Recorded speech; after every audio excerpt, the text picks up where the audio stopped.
मैं तुम्हें श्री कृष्ण की एक ऐसी गहरी और कम सुनी हुई लीला सुनाता हूं जिसे तुम आराम से 30 मिनट तक कथा की तरह सुना सकते हो। ये घटना है श्री कृष्ण और उनके बाल मित्र सुदामा का अद्भुत रहस्य।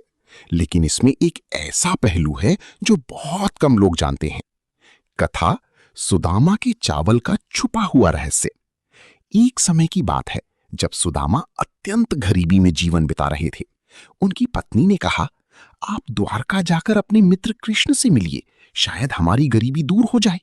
सुदामा के पास देने के लिए कुछ भी नहीं था।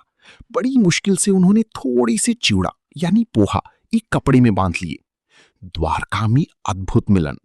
जब सुदामा द्वारका पहुंचे तो श्री कृष्ण ने उन्हें दूर से ही पहचान लिया। राजा होते हुए भी कृष्ण नंगी पांव दौड़कर अपने मित्र को गले लगाने गए। उन्होंने सुदामा को अपने सिंहासन पर बिठाया, उनके पैर धोए। ये दृश्य स्वयं देवताओं के लिए भी आश्चर्य था। रे असली रहस्य जो कम लोग जानती हैं। अब आता है सबसे गहरा भाग। जब कृष्ण ने सुदामा के लाई हुई चूड़ी को देखा तो वे उसे छुपाने लगे, लेकिन कृष्ण ने खुद वो पोटली छीन ली और एक मुट्ठी चूड़ा खा लिया। जैसी ही पहली मुट्ठी खाई, सुदामा की भाग्य में अनंत धन और सुख लिख गया। जब कृष्ण दूसरी मुट्ठी खाने लगी, तभी रुक्मिणी ने उनका हाथ पकड़ लिया। 11 यहां छुपा है सबसे बड़ा रहस्य। रुक्मिणी ने क्यों रोका?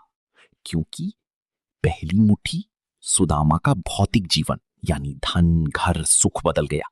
दूसरी मुट्ठी सुदामा को आध्यात्मिक मोक्ष मिल जाता। अगर कृष्ण दूसरी मुट्ठी भी खा लेती तो सुदामा उसी क्षण संसार से मुक्त हो जाती। रुक्मिणी चाहती थी कि सुदामा कुछ समय और इस संसार में रहकर भक्ति का अनुभव करे।